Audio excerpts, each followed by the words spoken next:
Good morning student. ये आपका 9th class का लेसन 1 जियो का इंडिया साइज़ एंड लोकेशन है। ये चैप्टर मैंने आपको ऑलरेडी करवा दिया है, बट अब मैं इसको थोड़ा सा बहुत इसके जो बेसिक पॉइंट है वो बताकर आपको सेल्फ असेसमेंट दूंगी, जो आपको सॉल्व करके रफ कॉपी के अंदर मुझे सेंड करने हैं। आई होप आपको समझ में आएगा मैं क्या कहना चाहती हूँ। ठीक है, अब देखिए इंडिया साइज़ एंड लोकेशन। इस लेसन के अंदर हमने इंडिया कितना बड़ा कंट्री है वर्ल्ड के ऊपर, इसकी कौन सी रैंक के ऊपर है, 7th रैंक के ऊपर है, इसका मतलब 6 जो कंट्रीज़ हैं उससे बड़े हैं। ये इंडिया जो है वो नॉर्थन हेमिस्फीयर में लाई करता है। हमारे ग्लोब के ऊपर लैटीट्यूड होता है, लॉन्गिट्यूड होता है। लैटीट्यूड और लॉन्गिट्यूड में मैंने आपको डिफरेंस भी बता दिया था। ठीक है, और उसके बाद में मैंने बताया था कि हमारे जो अर्थ इंडिया है उसके बीच में से एक लाइन पास कर रही है 23.5 पे, जिसे टॉपिक ऑफ कैंसर के नाम से जाना जाता है, जो कि 23 डिग्री 30 मिनट नॉर्थ से पास हो रही है। इसके बाद में आपको मैंने ये भी बता दिया था कि इंडिया है वो इतना वास्ट है कि बहुत बड़ा कंट्री है जो वर्ल्ड में 7th रैंक के ऊपर आता है। इसका जो जोग्राफिकल एरिया है वो 3.28 मिलियन स्क्वायर किलोमीटर है। ठीक है, इसकी जो चाइना है, ब्राज़ील है, ऑस्ट्रेलिया है, कनाडा है, रशिया है, यूएसए है, ये इससे बड़े कंट्री हैं। ग्लोब के ऊपर जो मिड से जो लाइन जाती है उसे इक्वेटर कहते हैं, जो कि पूरे ग्लोब को 2 इक्वल पार्ट्स में डिवाइड करती है। इसके ऊपर वाले एरिया पे ही आपका इंडिया है, इसीलिए इसको नॉर्थन हेमिस्फीयर कहा जाता है। और जो अर्थ आपके जो इंडिया को 2 इक्वल पार्ट्स में डिवाइड करती है उसे टॉपिक ऑफ कैंसर कहा जाता है। ठीक है, इसके आसपास के जो एरिया है वहाँ पे बहुत गर्मी रहती है।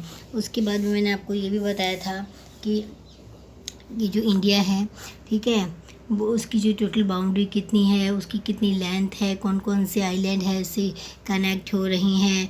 ठीक है, इसका लैटीट्यूड लॉन्गिट्यूड डिस्टेंस कितना है, ये चीज़ आपको 100% याद होनी चाहिए। ठीक है, 8 डिग्री 4 मिनट से लेके 37 डिग्री इसको आपको याद होना चाहिए। ठीक है, और टोटल इसका लैटीट्यूड और लॉन्गिट्यूड एक्सटेंट कितना है, 30 डिग्री है। और इसकी इसी 30 डिग्री की वजह से ही जब इसको मल्टीप्लाई करते हैं टोटल कितनी है, 30 आपकी लॉन्गिट्यूड लाइन है, एक लाइन से इसको 4 मिनट लगता है। इसीलिए आपको गुजरात से आपके आंध्र प्रदेश अरुणाचल प्रदेश आने में आपको 2 आवर का डिफरेंस होता है टाइम के अंदर।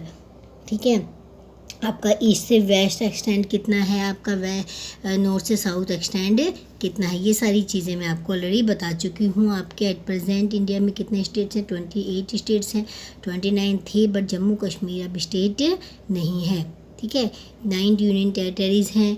इंडिया है वो पाकिस्तान से, अफ़गानिस्तान से, म्यांमार से, नेपाल से, चाइना से, भूटान से, बांग्लादेश से, इन सबसे अपनी जो बाउंड्री शेयर करता है। ठीक है, यहाँ पे पाक स्ट्रीट है जो कि श्रीलंका को इंडिया से सेपरेट करती है। ठीक है, यहाँ तक हो गया। ठीक है, रेड स्टेट किससे करती है, भारत पाकिस्तान से। तो ये आपको पता होना चाहिए।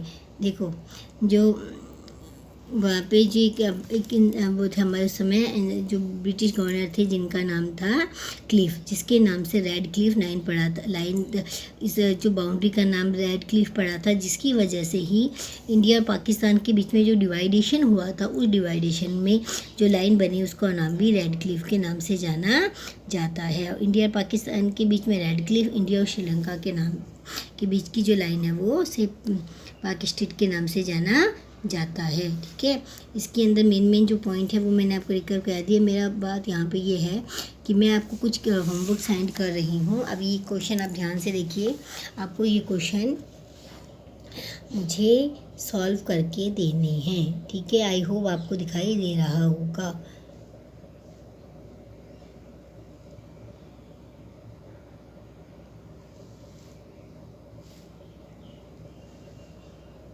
ठीक है, ये सारे क्वेश्चन आपको सॉल्व करके मुझे सेंड करने हैं रफ कॉपी के अंदर।